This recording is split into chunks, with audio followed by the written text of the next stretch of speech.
Yeah, and another way that you can watch the recording is just on our YouTube channel. You just type in Tacoma-Pierce County Affordable Housing Consortium. I know that is kind of a big, lots of words, lots of spelling, but here it is in the chat. Yeah, so good afternoon and welcome to those who have joined us before and those who are joining us for the first time. Welcome, and we are continuing the series on the comprehensive plan updates and things related to that. Today we're focusing on the city of Tacoma.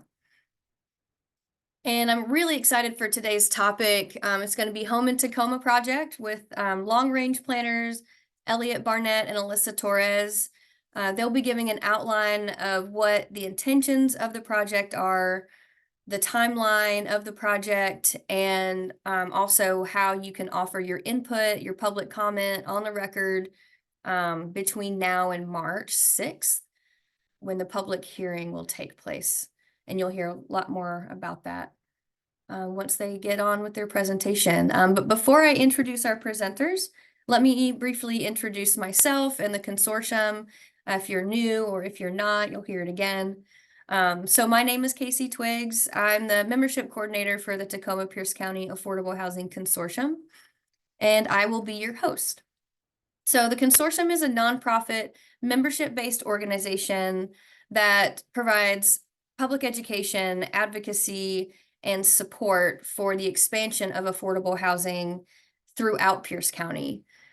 So one way that we do that is by educating the public on the need for more affordable housing, the need for specifically affordable housing, by hosting things like this event, Lunch and Learns, other special meetings, and collecting data to share with the public on housing needs and local policy as well. Additionally, we advocate on the state and local levels for policies and funding that support the creation of more affordable housing and help to bolster the work of our members as well. So altogether, our agency has about 60 or so members, ranging from affordable housing developers, financiers, construction companies, architects, consultants, you name it, we probably got it, and as well as individuals, all committed to advancing affordable housing in Pierce County area. And so now let me introduce our guests for this lunch hour. I'm super excited. So Elliott, Barnett, and Alyssa Torrez. Elliott is a senior planner for the city of Tacoma. He has worked as an urban planner in one capacity or another since 2001. As the planner for Tacoma, Elliott leads the Home in Tacoma project, leads the Home in Tacoma project, and has worked on a range of policy initiatives, including parks and open space planning, residential design and infill, active transportation, complete streets planning and design, and sub-area planning. Alyssa is also a senior planner for the city of Tacoma. She joined the city about a year ago and served on the planning commission for 3 years. Before coming to the city, she worked with the Tacoma Housing Authority, where she was a program manager and worked to bring community voices to affordable housing projects in Tacoma's diverse hilltop neighborhood. And again, we are very excited for this conversation and this presentation. Just a little bit before we officially get started, about some minor housekeeping. If you have any questions or comments, please feel free to throw them in the chat. That's open to you at any time. You can raise your hand through the raise your hand feature, and we can pause for a moment and ask questions, answer questions. Or you can hold them to the end of the presentation, and we will have time at the end for questions and discussion. I just want everybody to know, like, for this specific presentation and event, Elliott and Alyssa are here to offer information and answer questions. Although they're going to be explaining and talking about the public comment period, it's open currently. This is not the time to give your on-the-record comments. This is to get more information, ask questions. Your on-the-record comments need to go in a different place, and we will talk about how to do that. Yeah, so we're gonna get started. I'm gonna hand it over to Elliott and Alyssa. Awesome. I think I'm gonna start us off. Super excited to be here. Thank you so much for having us. As Casey mentioned, my name is Alyssa Torrez. I'm a senior planner. I'm gonna kick us off, getting us through some of what's in the Home in Tacoma package, and then Elliott, who has been the lead on this, and has been working on this for a very long time, will walk us through some of the details around the affordability pieces, because it gets very detailed, and so we want to make sure that that's accurate, and we're showing you all what's in that packet as far as affordable housing in Home in Tacoma. And then, yeah, we're going to really focus on the public comment period that's open right now. We have a public hearing scheduled for March 6th, and then we're taking comments until March 8th. So yes, while this is the place to for us to kind of share what's in the package, answer any clarifying questions, we really going to drive home the fact that we want to hear from folks about thoughts about the package. And there are many ways to leave that feedback. So we'll go into that in the presentation. But yeah, I'm excited to be here, and I'll share my screen so we could get started.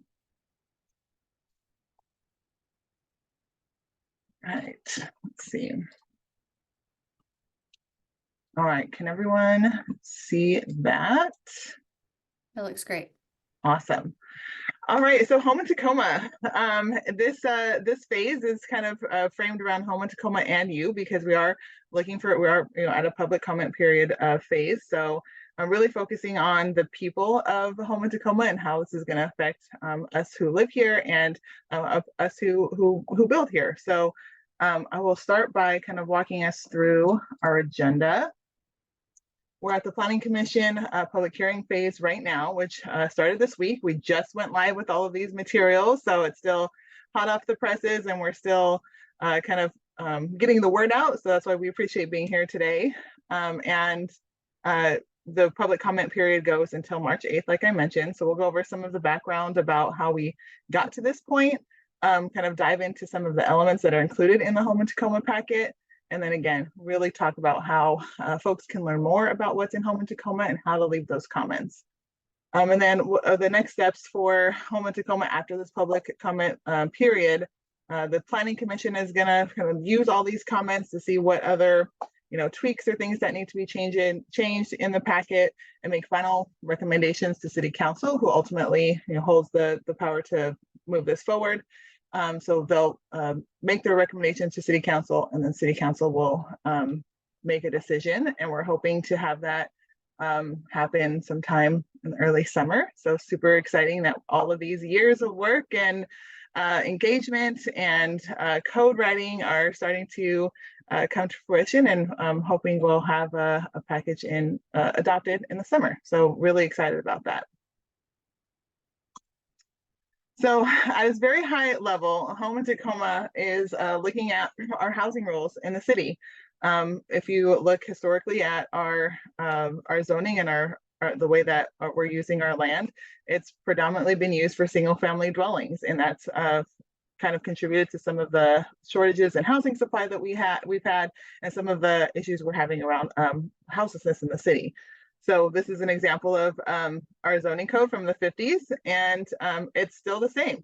So we are looking to update that, and this is probably one of the biggest, if not the biggest, zoning change we've had since then. And so it touches a lot of different elements of our city. It touches a lot of different code pieces. So it's a big deal. And I know Elliott and I are really. What? No, I was saying I like him. I love him. Oh, sorry. I saw someone was asking a question. Sorry about that. Sorry about that. I got everybody muted. That's all right. So yeah, we're changing zoning, and that's at its kind of highest level. Tacoma's changing housing rules to change from our current zoning of 75% of our land being used for single family dwellings into zoning that will allow for more housing types. So we're doing this citywide. So we're changing these residential zones to allow more housing to be built. And over the last several years, we've been working with the community and council and commission to create this draft package. And here are some of the things that are included in the package that we'll go through in a little bit more detail through this presentation. The main thing is creating new urban residential zones in these residential areas. So there's 3 new zones that have different densities that are tied to those zones. And there are new middle housing design types and standards that come along with those types that are going to be allowed in these new zones, again, to encourage that missing middle housing. We're also including another big piece is tree planting and protection requirements along with this new housing, which is a big deal because we don't currently have that right now. So we'll talk a little bit about that. We're also reducing parking requirements throughout the city and throughout these zones, which we'll also talk about. We know that parking, just takes up space in the way that we're trying to build more units. It's also very expensive. And we're also trying to align with our transportation master plan and our, long range visioning to encourage multimodal transportation. So reducing our parking requirements, working on bonuses to promote affordability and building retention. So we have some bonus programs built into Home in Tacoma for affordable units. And if folks are retaining buildings on their existing property, they get some bonuses there. And then also looking at strategies for home ownership. So within this package, there are unit lot subdivision requirements or standards to encourage smaller lots to have more ownership opportunities.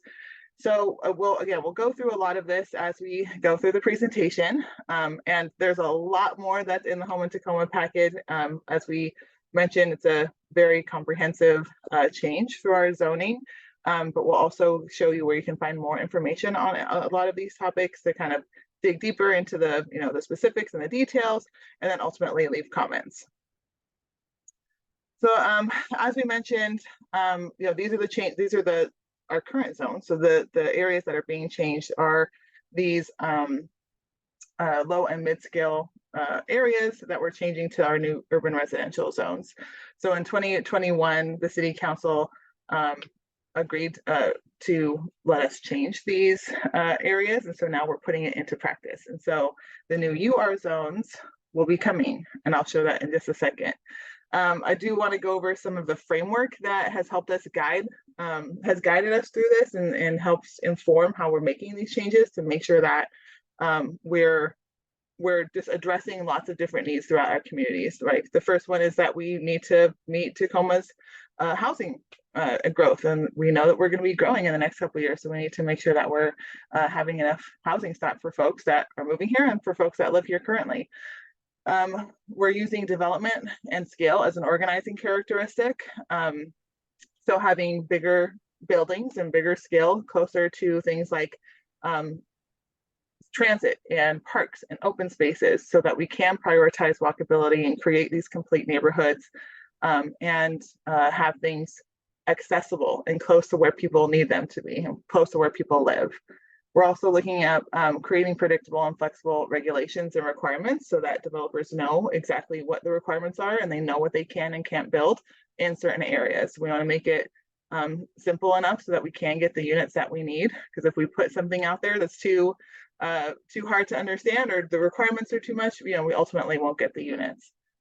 And then the last one, definitely not least, we definitely wanted to make sure all of the new proposals and provisions reflect neighborhood patterns such as yards and scale and height. One of the things that we hear a lot about in our community engagement is wanting to preserve our neighborhood character and a lot of the charm that exists in our neighborhoods with the old houses and things like that.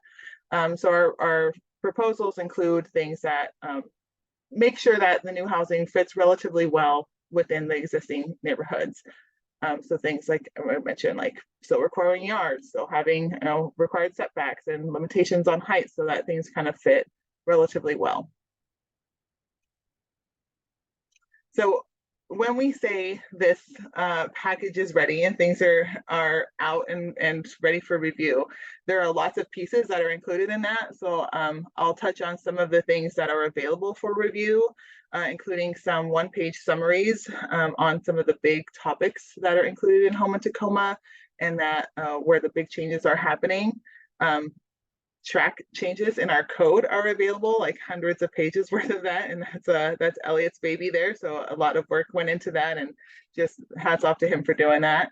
So that's available on our website. There are interactive maps where you can go and type in an address. You can type in your address, or look at a neighborhood and see what the new proposed zoning is going to be, and you can leave comments on that map.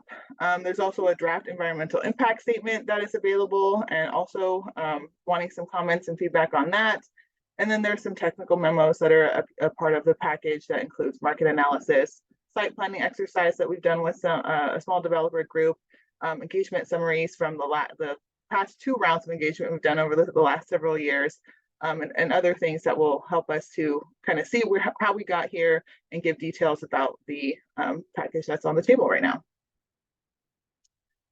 So really quickly on the summaries, we have created these 1-page summary documents that are on our website right now, and we'll also have print versions available at events and things like that for folks to be able to have a quick look at what are the high-level changes that are happening in these kind of key areas. So there are 6 areas that have these summaries, including our zoning, our housing types, parking, landscaping and amenity space, which includes trees, and our unit lot subdivisions, and our affordability bonuses. So there's those kind of 6, and then we have kind of an overview document that's 4 pages, because couldn't fit all of Home in Tacoma in 1 page, but there's kind of a high-level summary that's 4 pages that kind of gives an overview of what Home in Tacoma is and where we're at with the proposal. But these are available online as well, and we're hoping that for everyday folk who are just trying to understand the changes, these will help them to do that, and give them a place to start, so that if they want to learn more, they can, and if they want to leave comments, that can help them kind of be informed to leave those comments. So from here, we're going to go into some of the, again, the high level main topics that are being proposed in Home in Tacoma. And the first one I mentioned before, these housing types that are being proposed to address our missing middle. So these are mostly things that we see in our neighborhoods already. We see all of these throughout Tacoma. So nothing like crazy new or out of place. The only new thing that we might be like raising our eyebrows at is this idea of a houseplex. It's kind of a made up word we kind of put together for the purposes of this proposal.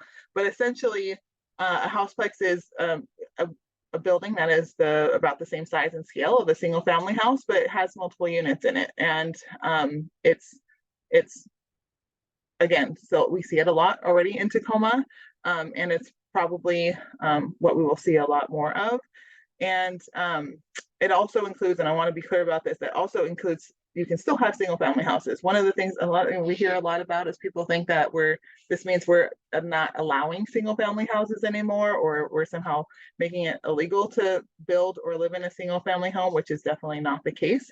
Single family houses are included under this houseplex housing type.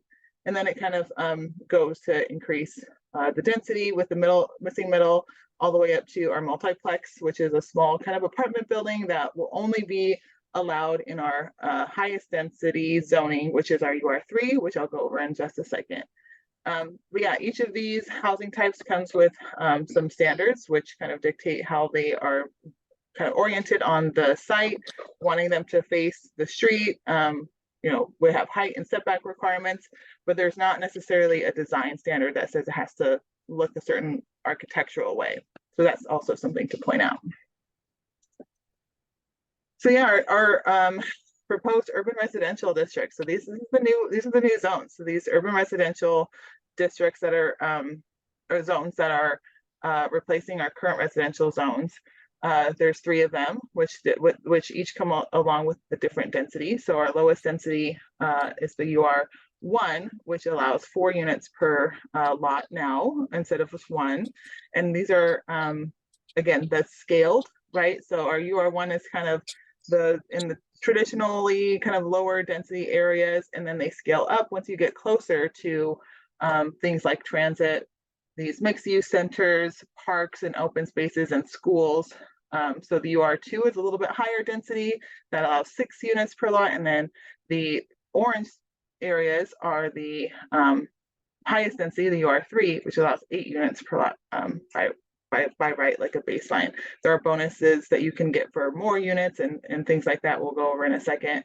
But kind of wanted to just show how these are scaled, how they're being applied throughout the city, and how they're kind of oriented with it to promote this idea of walkable areas within, you know, an eighth of a mile of complete neighborhood features, a quarter of a mile of transit stations, and things like that. So this is just a snippet. Again, maps, interactive maps are live on our website now, so you can kind of go and explore this in further detail and see what that means for any place that you live or that you want to look at.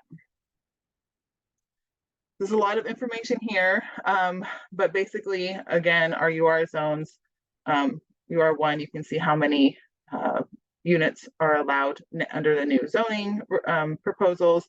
Again, starting with the lowest density in UR1 with 4 units, up to 6 in UR2 and 8 in UR3. And then you can kind of see the bonuses, which we'll talk about a little bit more. You get additional units for affordable, if you're making some of those units affordable.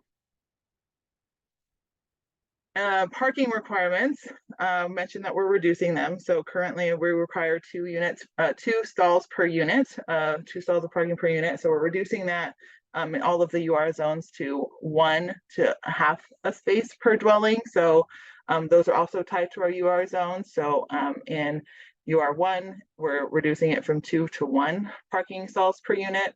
UR2 is 0.75 parking stalls per unit. And then in UR3, that higher density closest to transit area is at half a space per unit per dwelling. So that we're again encouraging, you know, multimodal transportation, reducing car dependency, and hopefully building some more walkable neighborhoods. There's also a reduced parking area. So on this map, and I know it's a little bit hard to see, but again, we can find those. We'll find that you can see these on our interactive map as well. We're reducing or getting rid of all parking requirements within a half a mile of major transit stations, which includes Transit Route 1 down Pack Ave, and then over here, this is 6th and 19th, if I'm saying that right. And so we're also looking at where we need to reduce the parking to, again, encourage transit and development. So along with that, we're also requiring bike parking. So long-term bike parking is required for every unit in Houma Tacoma, and also short-term parking for like outside is also going to be required, so that we're giving options for transportation. And then the big one, another big one is trees, which we hear a lot about, and we've been working really closely on for the last year to include in Houma Tacoma. The main thing to think about here is that there will be tree requirements for the UR zones, which are down here. So in UR1, you're going to have 35% tree credit. So tree credits is a complicated topic that we're putting forth. I don't know if Elliott wants to jump in to kind of help clarify it, but the main idea is that we're requiring trees.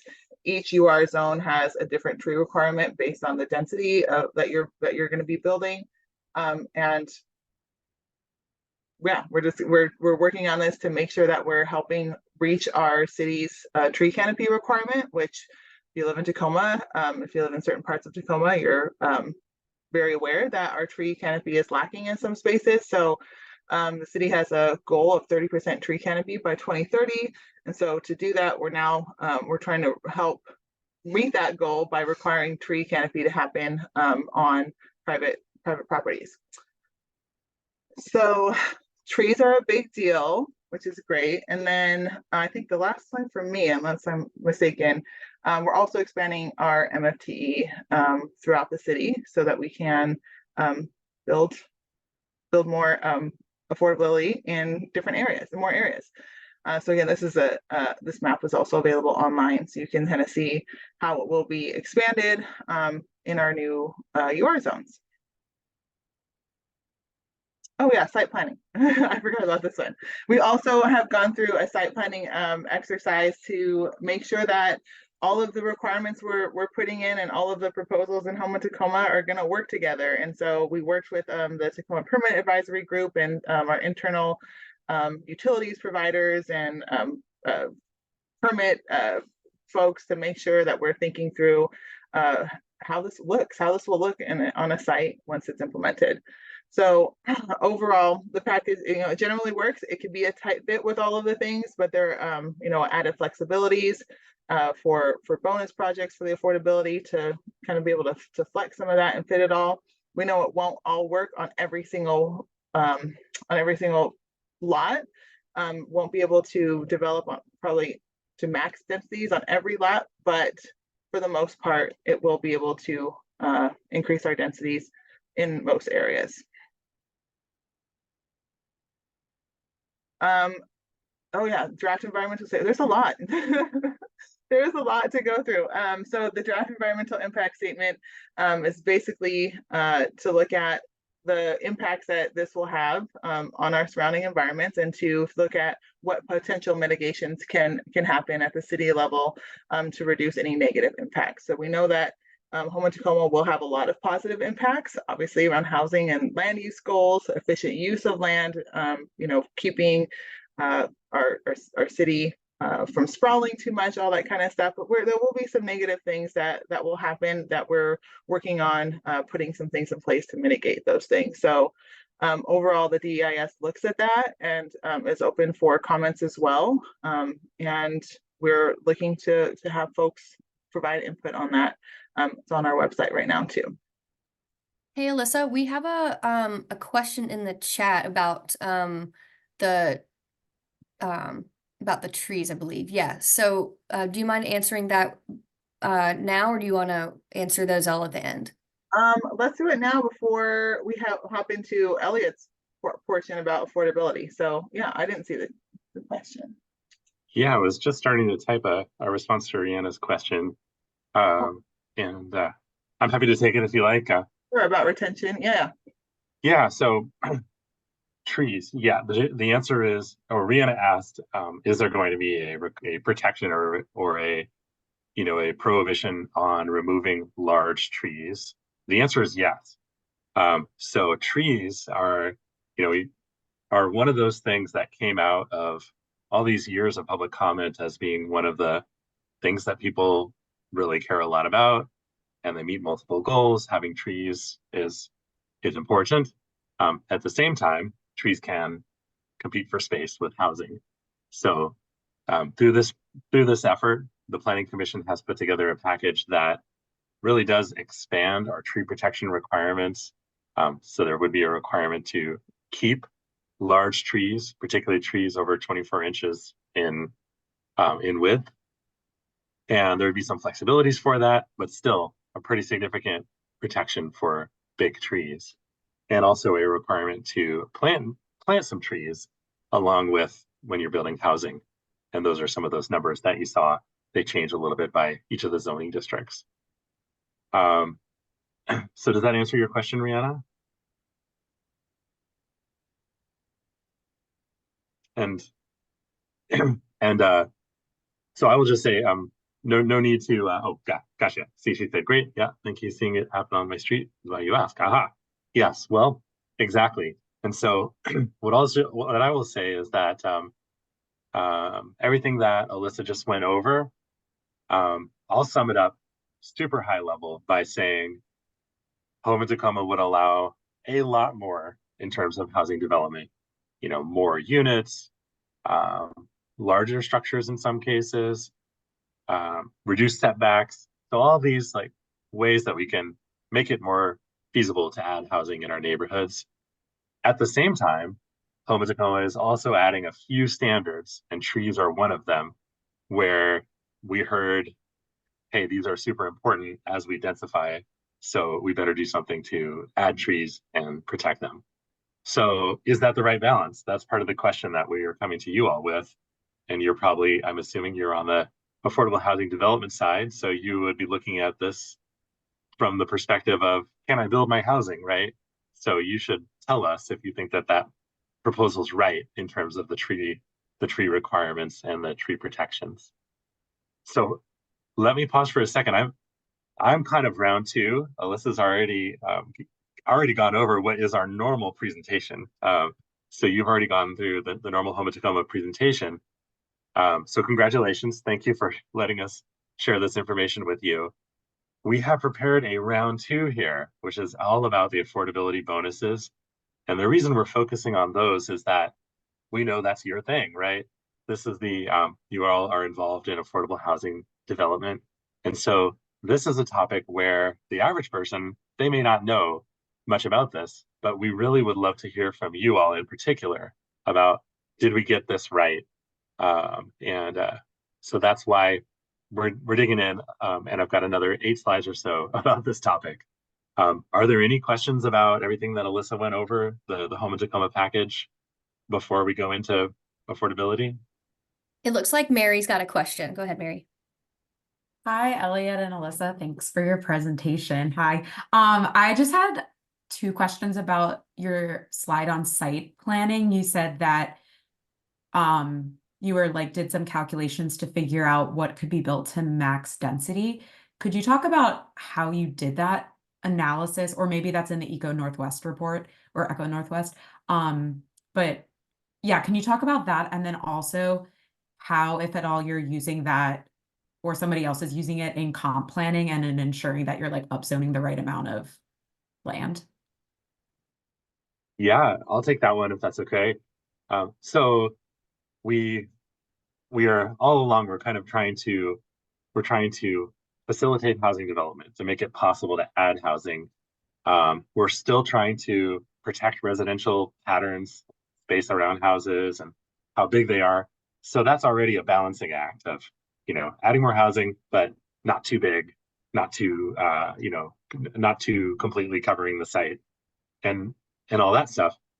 But on top of that, as you all know, since you're involved in housing development, you also have to get the water and the power and the sewer and the access and everything onto the site. And all that stuff takes space, let alone trees as well. So we really needed to understand, is this going to work? Are we expecting too much? Are we trying to jam too many things into limited space? And then if the answer is, yeah, we're trying to squeeze too much in, that would result in not seeing the housing get developed. So that was the reason for the site planning exercise. And so that was what we did. We went into it, we got developer input along the way. And the cool thing was that we also had a lot of partnership with our utilities providers who were willing to open their books. We each have our own set of rule books, and they've added a lot of flexibility in terms of sharing utility connections and requiring less space for access and things like that. So all together, that was what we got to this conclusion, is that it can work out. It is feasible. It's not going to mean every site gets the maximum allowed under zoning, but we can, if it's a flat site without any constraints like steep slopes, you actually can get, you can probably meet the high end of what the zoning will permit under Home of Tacoma. Did that answer your question, Mary? Or did I go off down a rabbit hole? Yes, I'll probably follow up with additional questions, but thank you. Absolutely. Helpful to know that you had developer input, so that's good. For sure. And this is another place where you all lay eyes on this thing. There will be a report on the webpage as well, where you can see our work and what we assumed, and you may have input on there as well, about did we get this part right? Thank you. Oh, sure. Anything else before I dive into chapter 2? Elliott, there's a question in the comments about complete neighborhood features and open space and what that means, how we kind of went about preserving that open space, specifically around Buckley Gulch and UR2. So I don't know if you want to touch on that really quickly. Oh, sure. So this is a question about the zoning map. Would you mind going back up to just slide 11 really quick, Alyssa? Excuse me. So what were we doing with all this zoning, with this zoning exercise? Well, we were basically trying to make zoning work as a tool to allow more housing to get built in the areas that are the most walkable with opportunities, shopping, transit, schools, and parks. And so we have 3 zones, like Alyssa explained, and you're allowed to build a little bit more and a little bit larger the closer in you get to denser urban development and those opportunities. So, but in a case of like Buckley Gulch, for example, I know that's not on the map here. We know that Buckley Gulch is a type of open space, but it's a natural area where we aren't trying to locate anything in there. We would like to have it stay forested. So it's also not really a place you can go and get recreational benefits. So we didn't use Buckley Gulch as one of the criteria for you can build denser housing right there. But we did use Puget Gulch as a contrast because Puget Gulch does have a park, does have an active use trail, and it provides those recreational benefits. So that was the thinking, is more housing close to opportunities. Does that partially answer your question? Oh, but you see Buckley Gulch surrounded by UR2. That might be for other reasons as well. That zoning map, it is a fascinating thing, and it is available online. And I really encourage you to click on it, go find your own place, your own neighborhood, and then drop pins in there and say if you think we're getting the zoning right. And you might want to drop a pin next to Buckley Gulch, Sue, and say, why is it this zoning, or what you think the zoning should be there.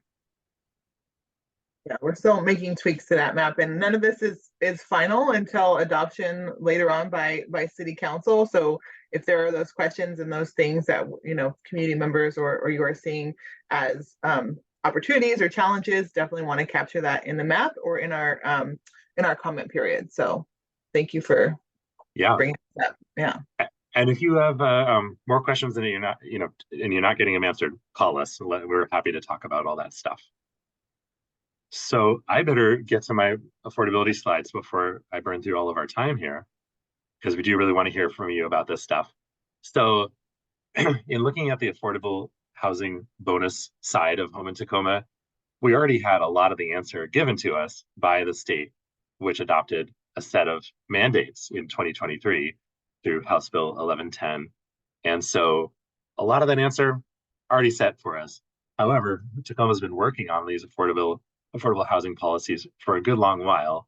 And so we've integrated the state's direction and kind of put a Tacoma spin on it. So next slide, please. Yeah, first, we know that Home in Tacoma is not going to help everyone, at least not directly, because we're talking about housing that's going to largely get built by private sector developers. We are also going to have some dedicated affordable housing, which is great. But we know that the prices are not going to get dipped down so low that people who really have a lower income are going to be able to afford them. However, we really do think that Home in Tacoma is going to be able to help, where you see those couple of stars there in that kind of moderate to low moderate income range. That's really where Home in Tacoma can make a lot of difference. And then we do also have some tools built into Home in Tacoma to get to the deeper affordability. So next slide, please. So will these upzones actually solve the affordable housing problem? And as you can see, simple answer, they are going to help, but they're certainly not going to fully solve it. So we have taken a deep dive into this. I already think we mentioned that there's a memo on the webpage, which I think Casey may have already posted in chat. And I'd love to have you all lay eyes on that. You are our target audience for that report. And it in that report, Echo Northwest, our consultants, studied the zoning proposals that we put forward, and we asked them to tell us, are these actually going to get built? Will they be financially feasible? And how much are they likely to cost? And the good news is that the conclusions were basically, yes, middle housing is likely to get built under this proposal, and it will be much more affordable by comparison to single family detached housing, which is what can otherwise get built in these zones. We know it's not going to get to that deeper affordability.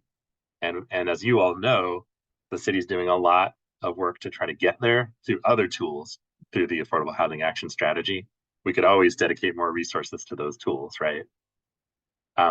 But one component of Home in Tacoma does try to get there, and that's this bonusing. Yeah, this is a good one here. So what are affordability bonuses? You probably know this, but basically you can build a certain number of units or a certain size of building kind of by right or as a baseline. But the city will let you, the developer, build a larger structure or more units if you give something back. So that's what this bonusing is. And there are 2 levels of bonusing in the package. And bonus 1 really targets that moderate affordability level. And you can see the affordability income levels that are in that proposal. There's a lot of detail in there, slightly different for the 3 different zones, which I will not dig into in great detail right now.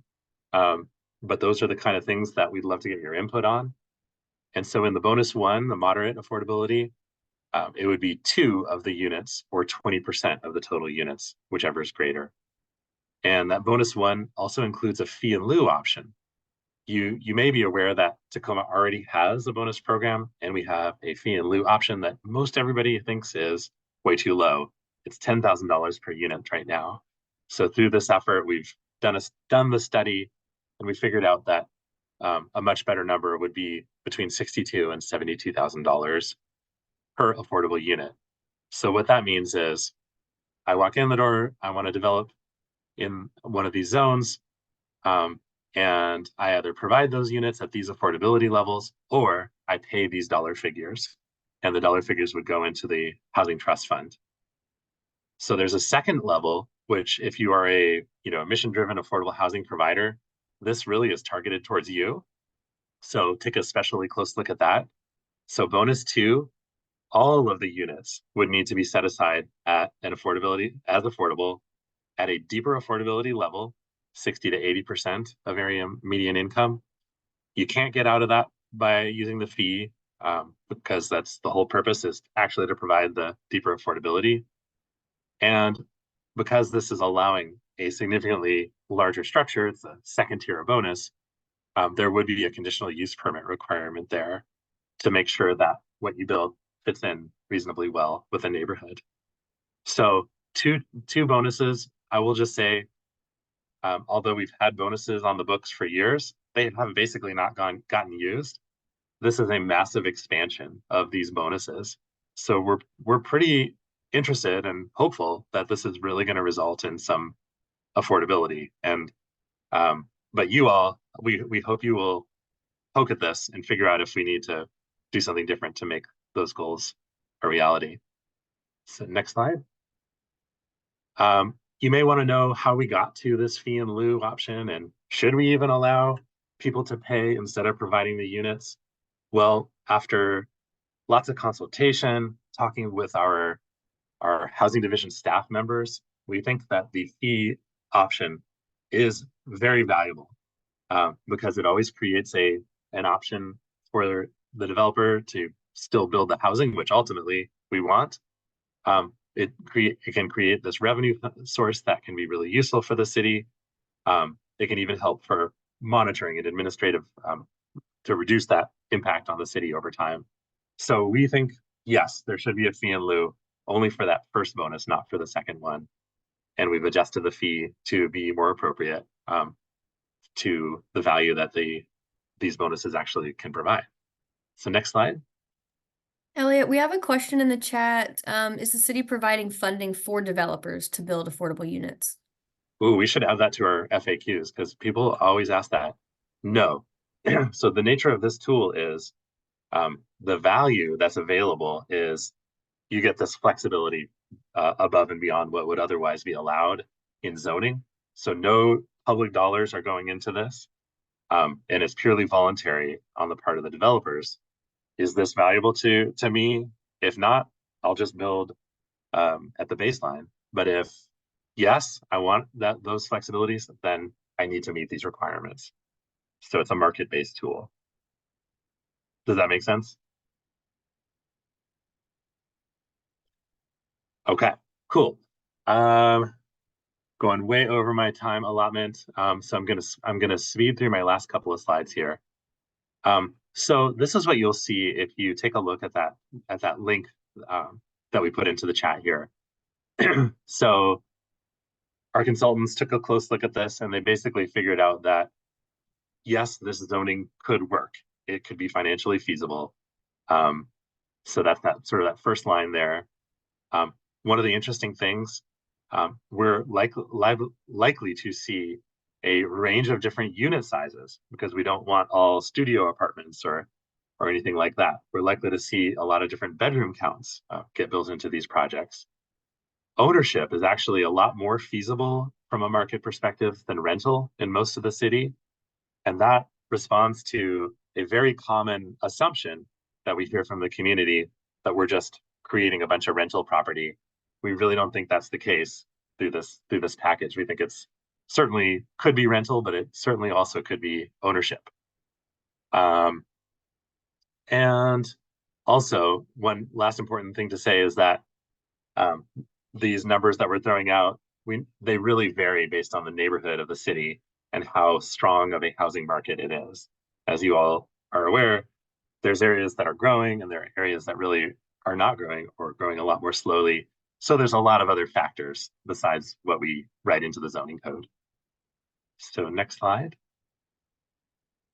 This is just a under the hood. This is how we're calculating what the fee in lieu should be, and also basically how we've figured out whether these are going to work in the market or not. Is our consultants looked at how much does it cost to build, how much extra value could a developer get based on the bonuses that are available, and that's the logic that goes into the fee in lieu and really the whole market feasibility analysis. Next slide. I'm going quick through some of these because I am not I'm not an economist, and so I can quickly get stumped if you ask tough questions on these ones. But I love this slide. So what this shows is if you were to look in a high market area of the city, an area that is where housing costs a lot, and you were to think about how much is a newly constructed single family house, duplex, etc. Well, how much is that likely to sell for? And you can see in the third or fourth column there, the average sales price. A single family house is liable to sell for nearly $1 million, a newly constructed one. That is clearly like way out of what most households can pay and afford in Tacoma. And already, if we start allowing duplexes or townhouses with 3, 4, or 6 units, it's kind of amazing how much those likely sales prices drop down to $330,000, which is, I think, a massive affordability move. And that's just on the kind of ownership side of things. And there's a similar reduction in the cost for rentals. So this type of data is endlessly fascinating to me and maybe really interesting to you. The take-home message, this is going to make housing more affordable and create more housing choice. So next slide. We've got a quick question in the chat about, are there projections on how much money would be collected by the fees for affordable housing? Great question. Yeah, no, the answer is no, but I can tell you that the logic that went into those fee numbers, 62,000 or 72,000, the logic was that dollar figure is roughly equivalent to the value that a developer could get from the bonus. So that means that if we are right, and that is really equivalent, it's like a 50-50 chance that the developer would choose to pay versus develop. So that doesn't answer your question, but it does give you an indication that we think that we will be seeing a decent number of those come in as fee instead of as providing affordable housing. So we don't really yet know what those projections are, and we may not really know until the first year or a couple years of implementation. So I'm going to kind of skip over this slide because I think I've totally blown through my allotted time. I will just suffice it to say that there are charts and graphs available to you. And this is some of the logic that our market study went through to try to set the affordability levels and also to figure out whether middle housing is actually feasible to get built or not. So next slide. That's it for my section. And I'll hand it back over to Alyssa. We're happy to answer questions after this, but Alyssa, please walk us through this part. Yeah, and we will share this PowerPoint, so you'll have all this. And then, yes, everything is online, so you can kind of, peruse at your own leisure and things that are interesting to you. And that people care about different pieces of home in Tacoma, so we're trying to make it really accessible in that way, so you can find what matters and leave those comments. So some of the ways that we are putting this out there and letting folks know that it's available and how to navigate that is on our City of Tacoma website, and that's our Home in Tacoma page, where you'll find a list of links and documents there, including our summaries that I mentioned before, the full code, the draft environmental impact statement, the interactive map, and a lot of these feasibility studies, engagement summaries, and all of the things that got us to this point. So lots of information that hopefully can answer some of your questions, but again, we will be available for that. We're also set up an online engagement forum for folks to be able to easily leave comments based on those kind of main topic areas. So people can look at kind of the summary pages, look at what the code is, and then if they really think parking is still an issue and we should reduce parking in these areas, they can leave comments based on parking in that forum, which is on Social Pinpoint. If you've used that before, it's a great, easy to use engagement platform. So we'll send links. I could probably drop them in the chat if you want to take a look at those. And on there, we're also have information on our upcoming engagement efforts. We're doing some events to, again, just connect with community, inform folks about the changes, do a similar presentation to this in our communities, and then answer questions that folks might have about the changes that are happening under Home in Tacoma. Our first event will be on Zoom on the 20th, and then we'll have 3 in-person events starting at the end of February into early March to reach folks, let them know what's happening, and to answer questions. And then to also encourage those comments. We'll have, the sites are up. We'll have people taking comments at the events, and areas where people can access things at the events to leave comments.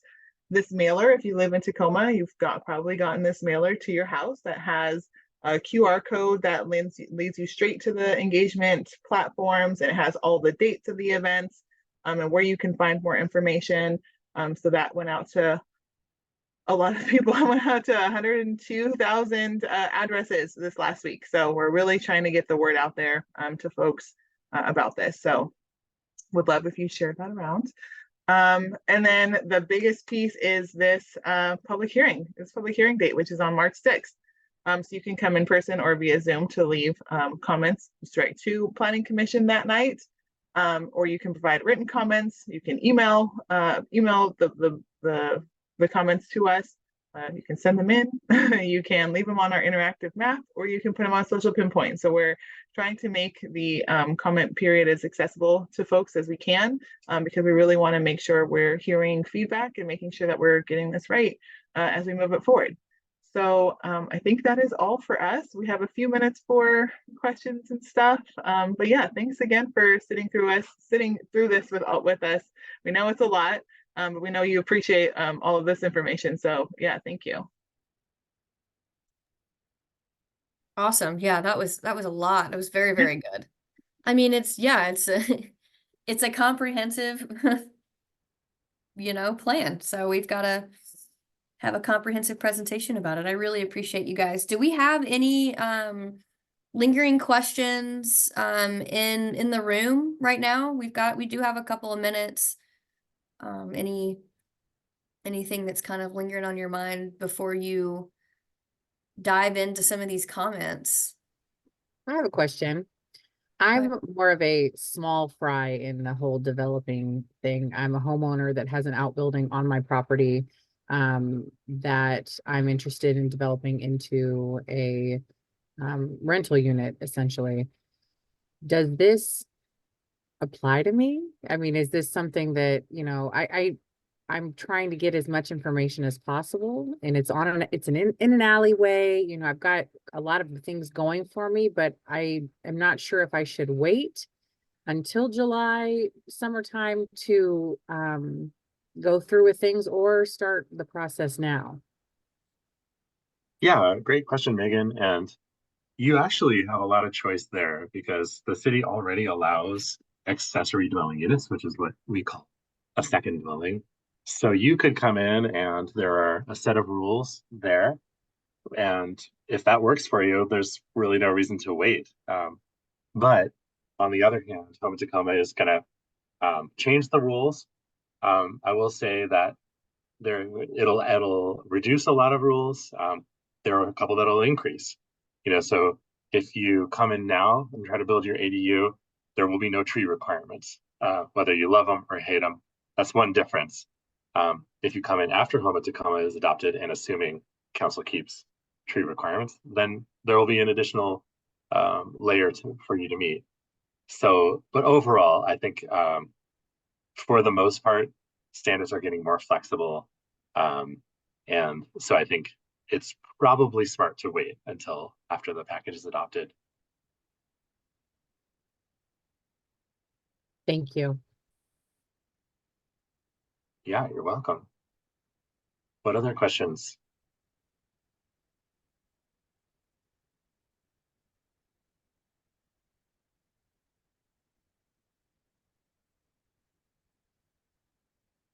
Could it be? Are we gonna end exactly at 1?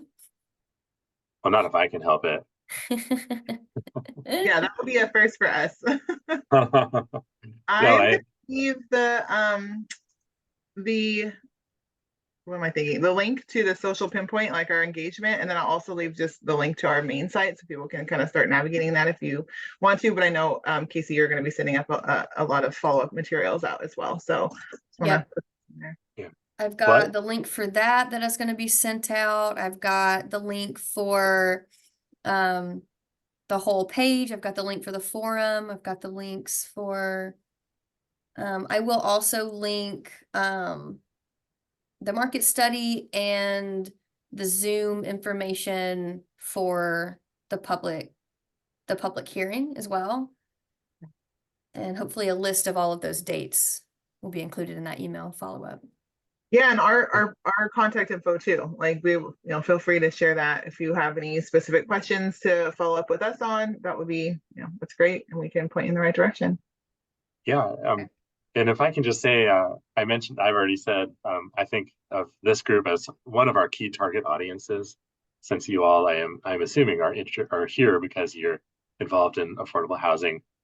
I would just say that this is a big opportunity, maybe a once in a generation opportunity to make a difference. And we think that this package really would make a big difference in terms of affordability.